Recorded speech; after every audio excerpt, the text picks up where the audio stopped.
Welcome to the Rogue L&D podcast, allowing you to meet some of the brilliant folk driving people performance and development forward in an informal and human way. My name's Tom Bailey, award-winning L&D leader and passionate maverick for all things development. Join me as I ask questions of some of the industry's most innovative and interesting people. So welcome, Andrew, to the Rogue L&D podcast. Really happy to have you here.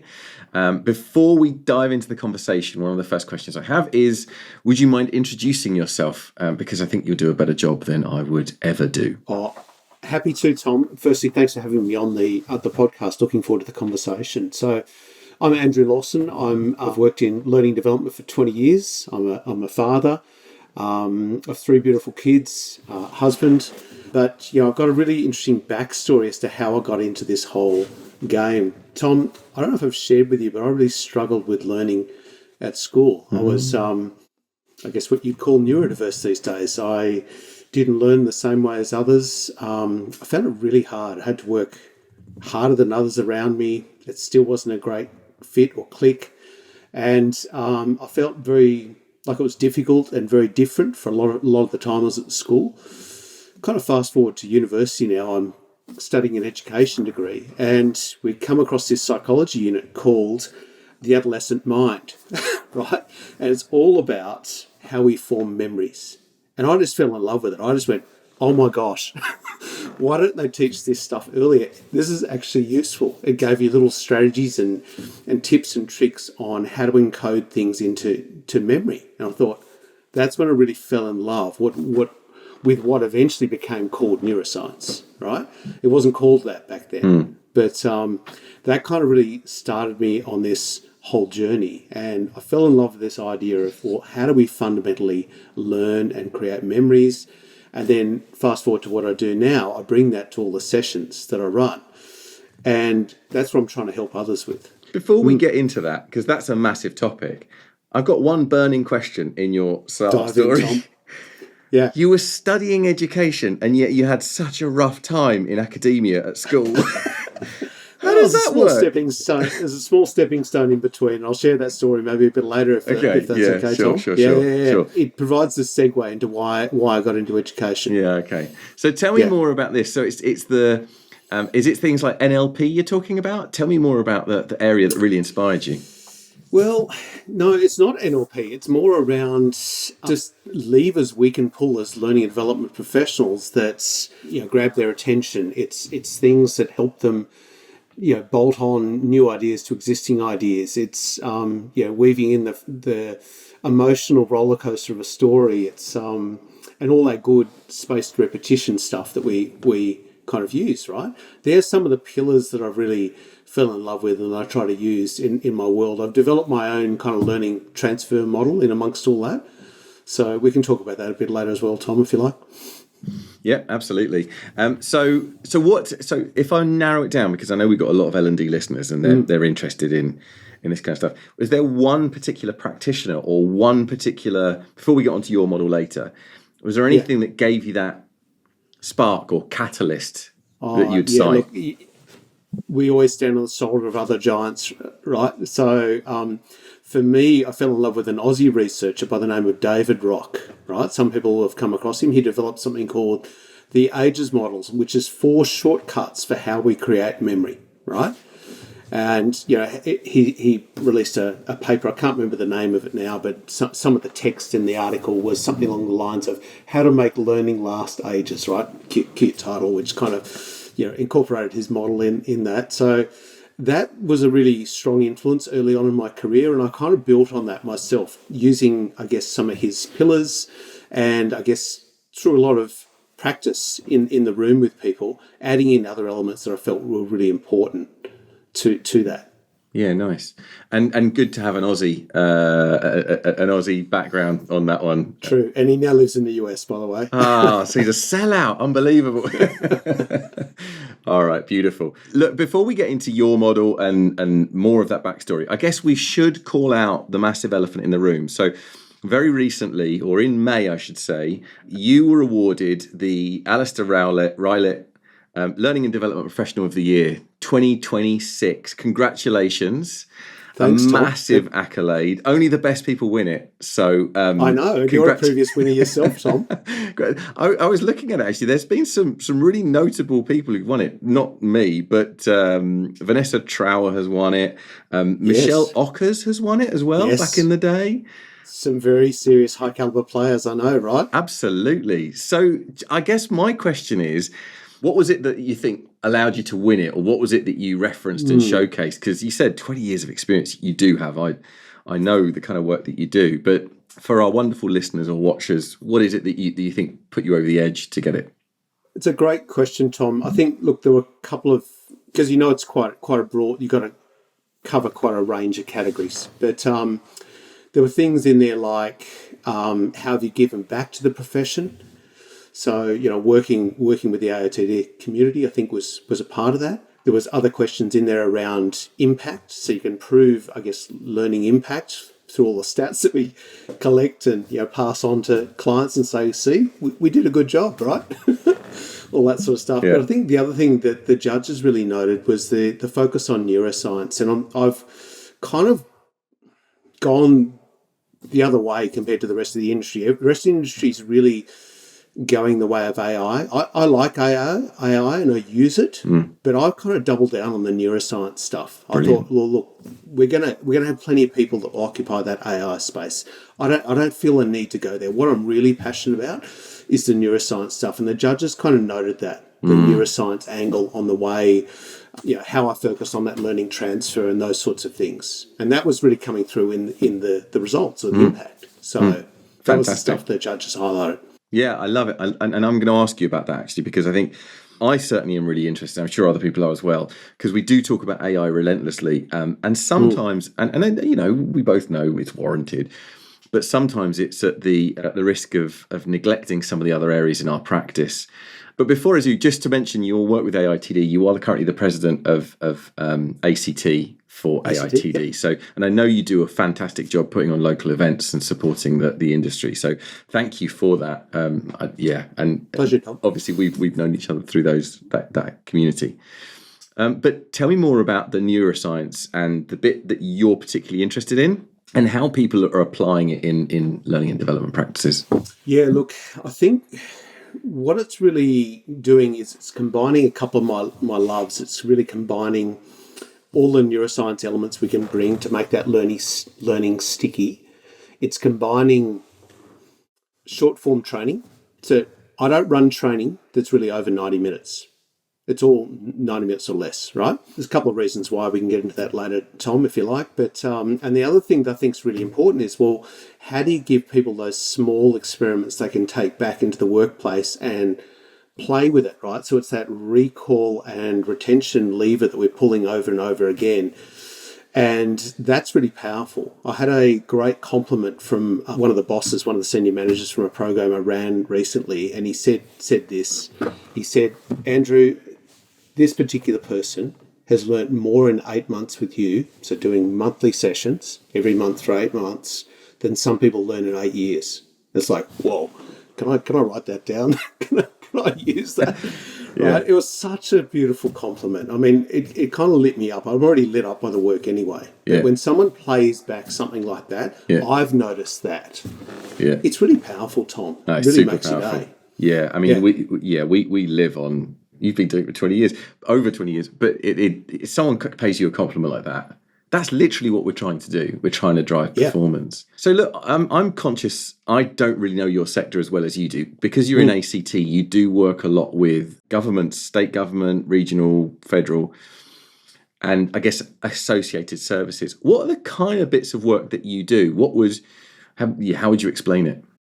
Oh, look, there are different chunks that get pulled in for, Tom. Sometimes people want to run, strategic planning stuff. I work with a lot of boards on that, and I absolutely love that work. You've got all these really high caliber thinkers in the room, and it's about harnessing those collective smarts to get some good outcomes. So that's some work I get pulled into and that I absolutely love. But probably the core of my practice, the core of the business, is really focusing on that neuroscience, that short form training, right? So I run a couple of different businesses that kind of focus on that.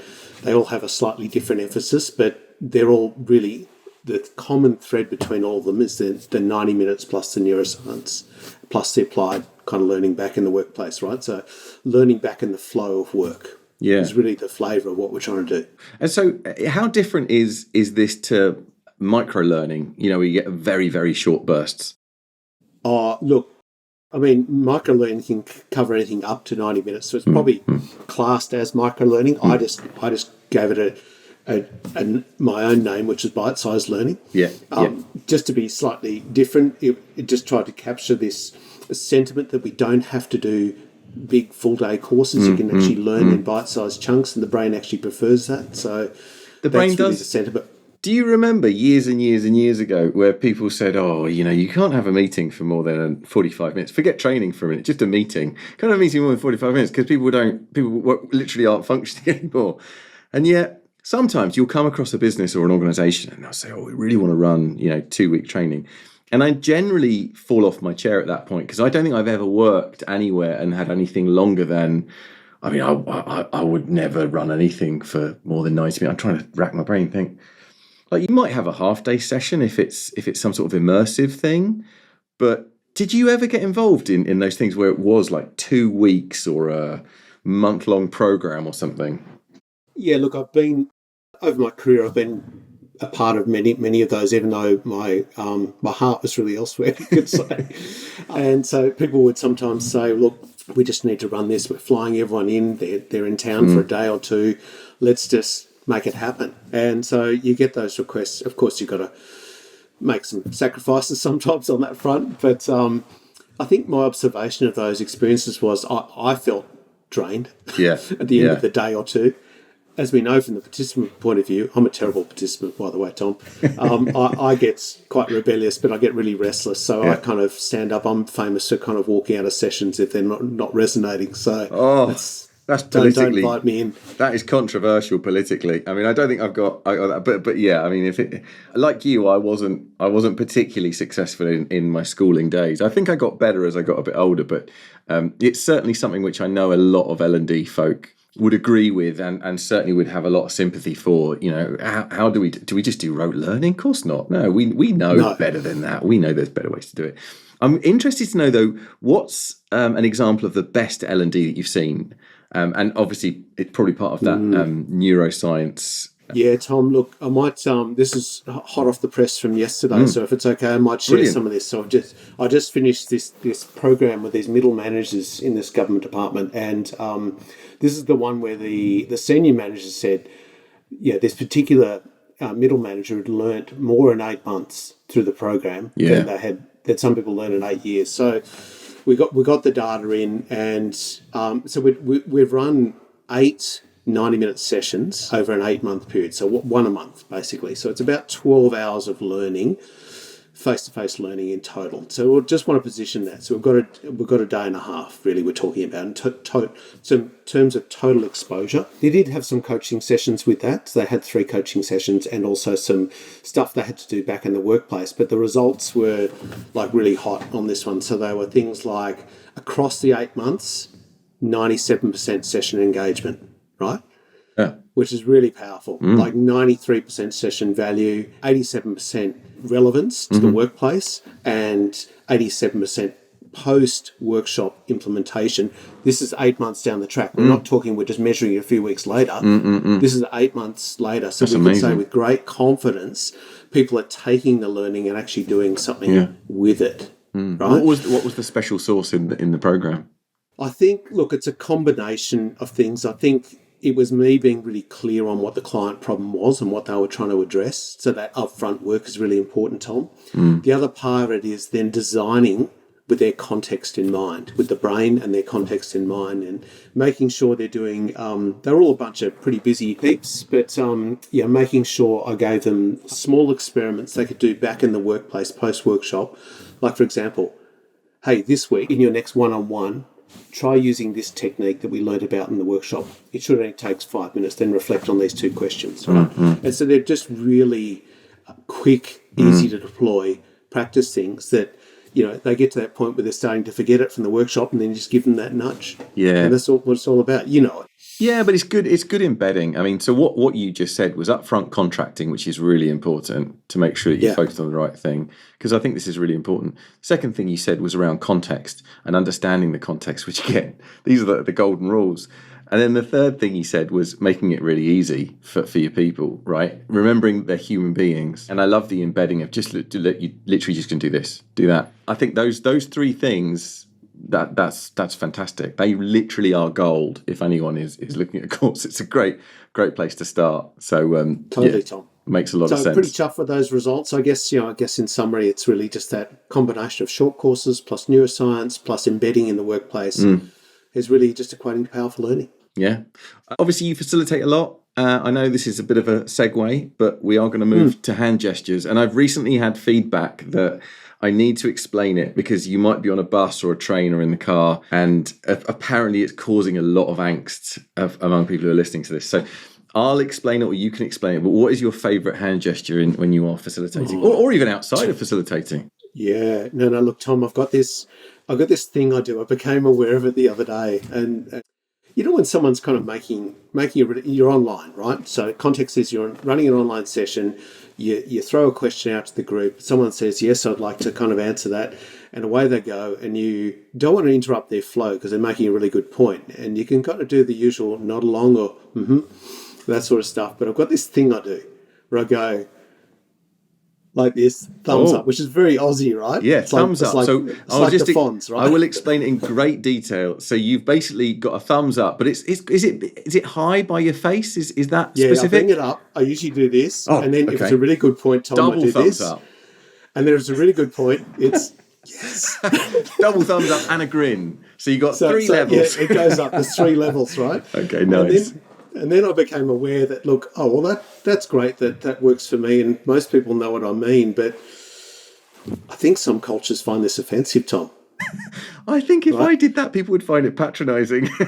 Oh, would they? Oh, maybe. That would be me doing it, though. See, it's something we've grown up with in Australia, right? So we're used to it. But, there's some cultures around the world that's a bit like putting the middle finger up. So I kind of replay it. A thumbs up. So it's like I'm agreeing with your point, but it's like they could interpret that as a middle finger, or I really think that's a good point. 2 middle fingers. Right? Double middle finger.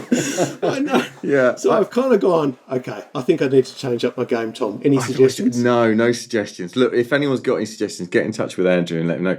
I've never heard of a thumbs up being offensive in any culture. I'm sure there is one, but you are doomed. You just got to be nuanced to the right cultures, I guess. Totally. The famous one, actually, just on that, is the two. What's yours, Tom? Well, I'm not going to. Well, I think I've done it many times, but I was going to say that in I guess the Northern Hemisphere or in the UK specifically, 2 fingers at somebody is a very rude gesture. I think most people in Australia probably know this. We know this. Yes. Yeah, your forefinger and your index finger. That it dates back to 100 Years' War with the UK, with England and France. Anyway, what I've picked up is that sometimes that's totally acceptable in parts of Asia. It's a different way of saying peace, but with it. So yeah, you just got to roll with it. People probably aren't being funny, Tom. All right. We started off talking about the problems of school, and we're not going to be able to address that or solve that. But what is one thing that you in your career have not learnt? Something that you have managed to do really well without learning? It's a good question, Tom. I think what comes to mind on that one is facilitation. I've never been to a facilitation course. Amazing. Early in my career, it wasn't a common practice to co-facilitate. There's a bit more of that now. So man, I had to learn through trial and error. And as I look back on my younger self, it's like, what the heck were you doing? Yeah. So what was it? Was people invited you back? Was it blind confidence or how did you? There must be some stories in here of it. Yeah, look, I think confidence. A lot of people they often say I'm extrovert, or I'm actually quite introverted if I'm just in other settings. But I think I flip a switch when I have to facilitate. So I kind of project some of that confidence. Oh, but there's classic things like forgetting some of the basics we would know now. So just asking a question cold to the group, and it just like this crickets for it seemed like an hour, Tom. It does seem like an hour. Right? Yeah. forgetting the basics like throw the question to the group, let them talk about it and socialise it, then canvas those ideas back. All that good facilitation stuff. Yeah. You showed me the ropes of that stuff in the early days, so you make those mistakes. The other basic mistake was you want to provide value to the client. And we'd never make this mistake these days, but back then, content was king, right? That's what we were told. So we'd give these voluminous things to these clients. It's like, what the heck are you doing? Charging by weight? Like, come on. Yeah. Yeah, I mean, it reminds me of if you ever have a data agency, if I can name and shame from it, like a Nielsen or an IRI or one of those big data, and they'd come in and they'd present, and they would go through slide 115, and it would all be graphs, and nothing could be least neurosensitive to then sitting through that. It's hard work. But I think that's really interesting because I think a lot of facilitators will tell you that it's a natural art. There are so many courses you can go on and so many ways in which you can work on it. I probably should have done some of those, but they weren't around. Probably should. But you've learned through doing. So you've read the room, you've read people's reactions, yes. You've had feedback from people, and you've naturally just got better at it, which I think is good. Now, moving from the uncomfortable and awkward. And I know we talked about your brilliant award that you've just won as the L&D Professional of the Year. But what is your proudest moment in the industry? Oh, it has to be that one, Tom. That's like the icing on all the cake. I mean, I've done lots of cool stuff in my career and worked with some amazing clients in amazing industries, but to kind of take out that top honour for an individual, it felt pretty special, Tom. I'm still kind of riding the high to some degree of it now. So yeah, it is special and it is amazing. And I'm sure, like me, it's the fact that you're recognised by your peers. Because we were talking beforehand how you mention it to other people outside of L&D, and they're like, "Oh yeah, well done, great." You're like, "No, but I'm listen, happy for you." yeah. This is a serious one. Yeah, I know. So yes, it's very, very good and very impressive. But what does it mean for you to have won such an accolade? It's a really good question, Tom. I think for me, it's that external validation beyond the client, right? Because we kind of know within ourselves that's the internal validation. We kind of go, I think I'm on the right track. I think I'm doing some good stuff. Then there's the external validation, which is the results also say so and the client also says so. And that's all nice and all. But the next layer out from that is, well, what do your peers actually say? Because that's where the critics come in, right? Yeah. And to get that endorsement from the judging panel that oversees the award is just really great. And lots of people kind of came up to me and congratulated me and shared lots of nice things. And, I sometimes said, oh, that's great. You see that in me. I don't always see that in myself. Yeah. Nice. It's such a nice evening. And look, it's the AITD are our not-for-profit professional body here in Australia. So it's fantastic. And all power to you. They're a good community. And if anyone is listening and wants to know more about AITD, you can find it on the website. I'm an advocate for the local events. I know you are too. It's grassroots how we set up our community and we set up those supports. And going back to what you said, a lot of people work as consultants or they work in-house as a very small team. So to have that ability to talk to each other and to share ideas is invaluable, especially if you're a consultant working for yourself, right? I mean, totally. You get to, I guess, exchange ideas. And that's one of the things I do truly love about the community. People aren't protective or precious in any way. They actually genuinely embrace in that exchange, Tom. Yourself. How good people are on that front. Yeah. And talking about people, you must have met some famous people in your time. And apart from Mr. Rock, who you mentioned earlier, not The Rock, but what's the best celebrity story that you must have met? Mick Jagger or something? Oh, not quite that level, but look, living in Canberra, we get up close and personal to them because they're just out and about at the local cafes, right? Olympians, you get to see, politicians, journalists. But I'm going to share a story with you. I used to play rugby, and I used to go and follow the ACT Brumbies just when they were good, and when they weren't so good, I didn't follow them so much. I'm a fickle fan, Tom. But there's this player I really admired. So I used to play left wing, and this player called Joe Roff played left wing. You may not have never heard of him, but he played for the ACT Brumbies for nearly a decade. He's set a whole bunch of records while he was there. First player in Super 12 to score 4 tries in a match, and still today is the leading try scorer for the ACT Brumbies. No one's pipped his record. He went on and played like 80 plus caps for Australia and all that sort of stuff as well. So a bit of a legend. Well, he had just finished his playing career, so someone I really kind of looked up to. He had just finished his playing career. I'm running a workshop for a not-for-profit here in Canberra, and guess who walks into the room one day? And I'm like, and there's Joe right in front of me. And, of course, I'm going, don't stare at him. And, of course, guess what I was doing, Tom? I was staring at him. And so Joe, in his innocence, kind of looks at me and goes, do we know each other from somewhere? And I sort of go, no, not yet. And I kind of make a beeline to go and shake his hand, bumping some other participant on the way.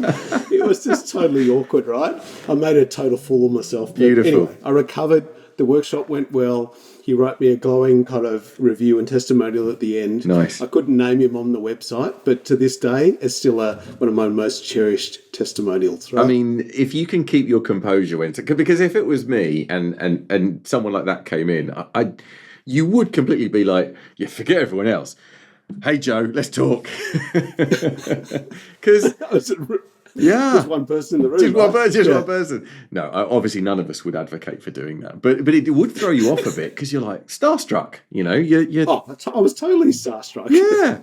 Here's my Paul Form staring and bumping someone on the way through. But also, did you go up and say, "Are you Joe?" Or "You are Joe"? Even worse. I think I just introduced myself as I'm Andrew. I know who you are. Yeah, that's good. One of us does.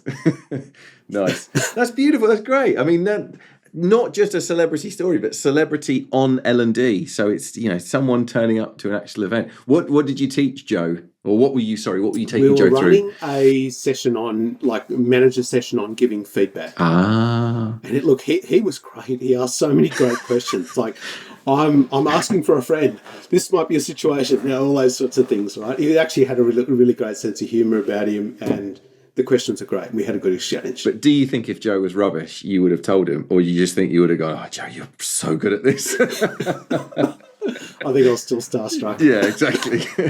All right, very good. Now, outside of that, I know you relatively well. We've talked a fair bit, but what's something that not many people know about you? What they don't know about me, I'm going to share the struggles at school, but there's a backstory to that as to how I got into the whole education game as well. So I fell in love with economics at school. Wow. I went off to do economics at university. I was going to be an economist, right? And, start first year economics and they do the macroeconomics unit. I'm still in love. And then they get to microeconomics. I'm freaking hated it. And then they do the maths economics, which is the econometrics. And I'm going, like, I literally just want to just quit. Yeah. Right? I was also in this surf lifesaving club as well, which is another big part of, if you grow up near the beaches in Australia, you often gravitate towards surf lifesaving club. So I was there, and they said, "Hey, we need to run a squad through their bronze medallion. We reckon you'd be really great at that." I didn't know anything about that, right? But I said yes, like you do to random requests sometimes, and I really loved it. Really loved just training the group. So we took them through the paces of, knowledge, first aid, fitness, and they had to do various tests. And they were a great group to work with. And it really kind of floated my boat in terms of I've taken them on a bit of a journey, and they've all become kind of they've all got that mastery as part of that journey. And that really lit me up on the inside, Tom. And I thought, pay attention to that, Andrew. There's something in that. So a couple of weeks later, after that first round of bronze medallion people, I went and switched courses. I said economics, goodbye. Nice knowing you. I still have a keen interest in economics, but you can see which way I might gravitate to the macro, right? But I switched to an education degree. Yeah. And that's when I first really fell in love with that, how the mind works and how we create memories. So that's the kind of the connector between those that I promised I'd come back to, Tom. That's a brilliant story, and I love it because none of us in L&D, as you know very well, set out our life going, we're going to be in learning and development, we're going to rock it, and we're going to... So true. But there's something that happens that's the catalyst, whether we're working in a corporate or working in a government or working in a finance function or whatever it is. I love that your story is around life-saving. That's brilliant. And coincidentally, I am 100% down with your economic dialogue. Macroeconomics, great. The other two, probably park them. Totally. Hey, quick one, Tom. How did you get into L&D? Don't know if I've ever asked you. No, I think I've probably told people before, so I'll keep it very short. But so I was working at a global multinational who were really wonderful, loved them to bits. And I was so bored. I was working in something called category management, which sits between sales and marketing.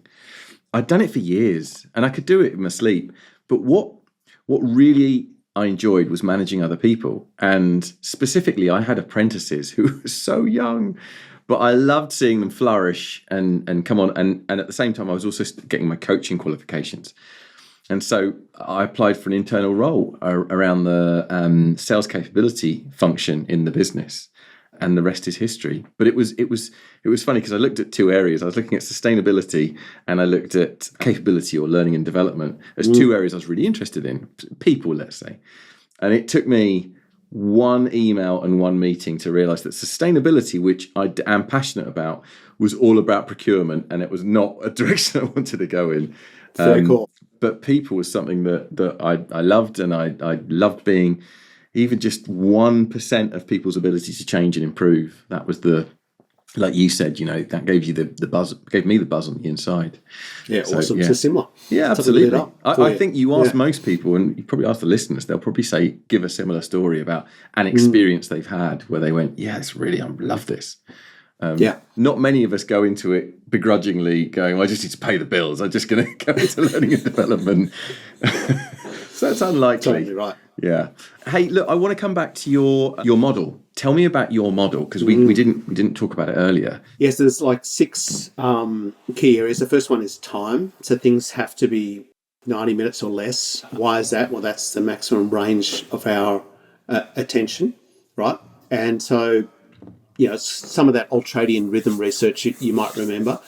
The other thing that's really key, that's the kind of proteins in the brain that actually help form memories start to decay after 90 minutes. So learning automatically becomes harder. So the more we push past that point, the harder it is to actually retain information. So the question is, why do it? Well, just embrace the biology, right? Herman Ebbinghaus set this out a long time ago, but yet we still try and code people with information. Totally, right? Yeah. The other one is like attention. We want to get people's attention right at the start, but also get it early, get it often, right? So I'm going in a 90-minute session, I'm trying to grab that attention every 10 to 15 minutes. And that might be a transition between topics. It might be a change up of activities. So they're doing something new every 2 to 3 minutes, but the transition from one topic to the next is every 10 to 15 minutes, if that makes sense. Yeah, right? Yeah. So that's the other one. The other one is relevance. Right, it has to be relevant. We have to get that in there early. If we don't land that relevance element, they tune out quite quickly. I don't think they stay with you. They're probably not that, their motivation could decline after that. And so having like meaningful case studies, stories, even questions about their context really, really helps, really matters. I think like we're dealing with adults, so they come to workshops with a lot of existing ideas already. So the next idea is really around generation. So what I often do in my workshops, a good illustration of a generation activity might be running a workshop for managers on coaching.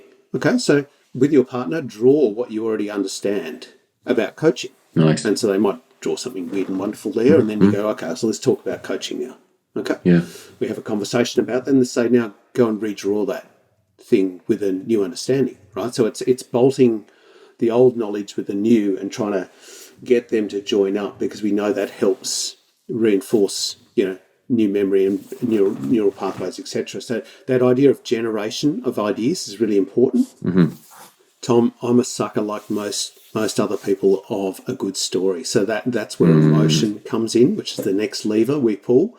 And so being able to share a powerful and emotive story, or help them navigate a team problem-solving challenge, makes learning memorable, right? And the last one is all about R for retention, right? So that's about the levers we're pulling again on recall and repetition post-workshop. How are you going to use this actually when you're back in your day-to-day work? Next time you run a team meeting, try this. Next time you're in your one-on-one, try this. And so it's really just getting them to play and experiment with that regularly so that it becomes a bit of a habit in a way. That's fantastic. So that's what we're doing. So there's kind of 6 elements there: the time, the attention, the relevance, the generation, the emotion, and the retention. Right? The 6 elements I try to play with. I really like it. Given 90 minutes. Yeah, I love it. There's a lot going on. There is. But I look. Firstly, thank you for sharing that, because some people could be really funny about what they do, but it's all out there in the public domain anyway. It's just how I guess structured it all together. Yeah, and that's great. That's literally the point of this podcast is to share ideas like that and understand what people are working on. And I guess what I would say to anyone listening to this is that's gold. What you've just shared is, you can reciprocate that. You can change it a little bit. You can use it. You can get in touch with Andrew and find out a little bit more about how you could use it in your context. But it's so good to understand how you do it with your 20 years experience as the L&D Professional of the Year. That's fantastic. So thank you very much for sharing. I do appreciate it. And I'm sure our listeners do too. And on that, and with that in mind, what is your best piece of advice for other folk in the L&D community? Something I try to hold front and centre in a lot of what I do is this idea of curiosity. And I think the trap for us, and certainly a trap for me early on in my career, was you get excited about what you think is the problem and you can jump quite quickly to solution. And man, I've had some fails on that front too. But I think learning to stay with it and stay with the questions to really interrogate and understand what the issue is, because we know from all the good work from people like Kathy Moore and others that training sometimes is not the answer, right? Like one of the worst requests for training I ever had was, we want you to come in to a law enforcement agency. We want you to come in and train people in our SOPs. Oh, it's like, you've got the wrong guy. What does that even mean? What does that mean? I'm not even going to do it. I actually turned the job down. I said, I don't do that sort of stuff. Yeah. I mean, but that phrase, what does training in a standard operating procedure actually mean? What do you want from this? They wanted higher accuracy in that. That's what they wanted. And so then the questions keep digging in. Yeah. I don't think training's the way with this. No. So what's the problem? People aren't doing it. Why is that? And you keep drilling, right? Oh, that's brilliant. So curiosity is key. Yeah. The other thing is you've got to still be curious in the room. So whilst you've done the upfront consultative work in understanding the problem, once you get into the room, it can sometimes be still a very different story again. I'll give you an example. I fly into a client's site after a long weekend. I walk in there. So the Monday was a public holiday. I walk in there on the Tuesday, and the manager says to me, "Oh, thank goodness you're here early, Andrew. I was there to run a change management workshop, right? I just want to let you know that half the people in your workshop this morning were let go on Friday." It's like, oh, dude. Wow. Did you seriously just handball me that? Whoa. And so I just said to him, look, mate, well, if that's the case, all the stuff that I've prepared, we're just going to park that. And if it's okay with you, I'm just going to check in on how your people are, if that's all right. Yeah. And we actually just had such a great discussion. There was a lot of emotion. Yeah. And you got to sit with the discomfort of that in the room. But it was actually a really powerful conversation once you threw the content out and said, look, we'll get to that if we need to, but let's just talk as fellow humans. Where are you at? Yeah. Yeah, it's fairly irrelevant at that point if people are leaving the business. But, well, I don't know if it is, it might be. But it's about pivoting and being agile enough to respond to the need. That's a great example. Well, I mean, that's curiosity plus flexibility, really. So, but you've got to be able to do that in the moment, I think. And you can be in the moment with someone raising what seems like a issue, and they can be quite strong with the way they raise it sometimes, and you think, oh, are they kind of having a go? There's that, you got to watch yourself there that you don't get triggered. So the best approach again is tell me more. I want to understand you.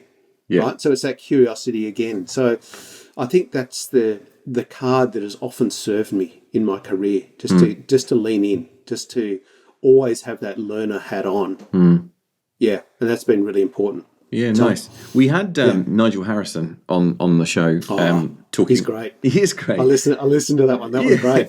But he was talking about performance consulting. That's his big piece. And I'm sure he won't mind me saying, at its base, it literally is asking questions and not jumping to solutions, right? Because as you rightly say, it might not have anything to do with training. It might be to do with budgets or headcount or, I don't know, office space. It could be anything.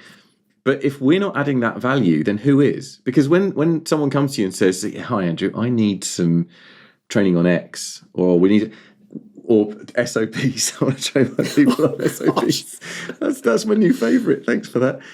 When someone comes to you with that, who's validated it? Who's added the value to go, where's the rigour here?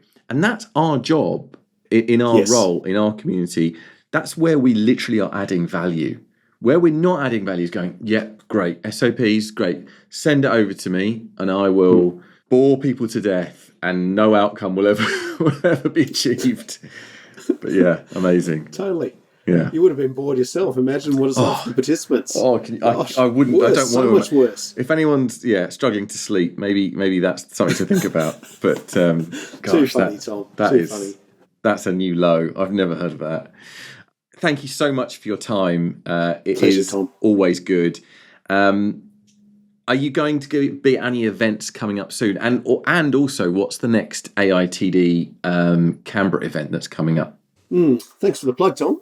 The next one is actually just a post-conference / awards share. So we're just going to share conference highlights, but it'll be done in a really interactive way where we get the audience to kind of engage, we'll just do a quick 2-minute share, get the audience to engage and play with how are they currently using that or thinking about using that, right? So we're just wanting to use this as a catalyst to spark that conversation and debate about some of the ideas that came out at a conference this year. It was a really good conference. So I think there's lots of really good points to share. So that's next on my agenda. I've got a few other things that I'm thinking about for the future. One of my pipe dreams, Tom, is to go across to ATD in America. Oh, I was thinking, let's go together. I was thinking we should.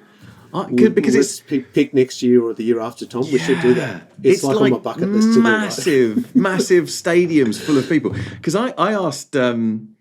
I'm going to name drop now. No, I'm not going to name. I'm not going to say who it was. I was talking to someone who's very prominent in our industry the other day, and I said to them, "Hey, ATD, have you ever been?" And they said, "Yes, I did go, but it wasn't that good." And I went, "Really?" Because I've always seen it and seen it's like the pinnacle of massive events.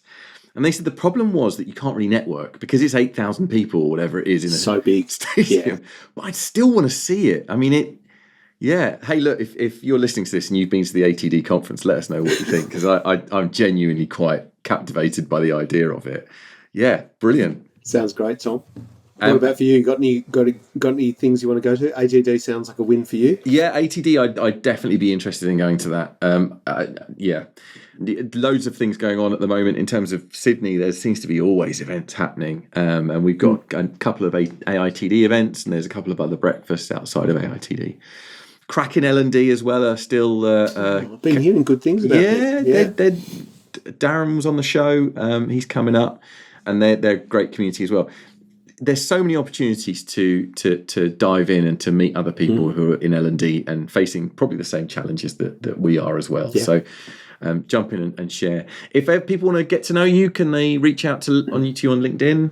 Yeah, always happy to connect on LinkedIn or through the websites, the business websites and the like, Tom. I can get those later if you like. Yeah, and AITD, obviously, you can check out the website for all the local events, especially in ACT. Brilliant. Awesome. Thanks you so much for your time, Andrew, and pleasure. I'll see you again soon. Will do. Love the chat. Thanks, Tom.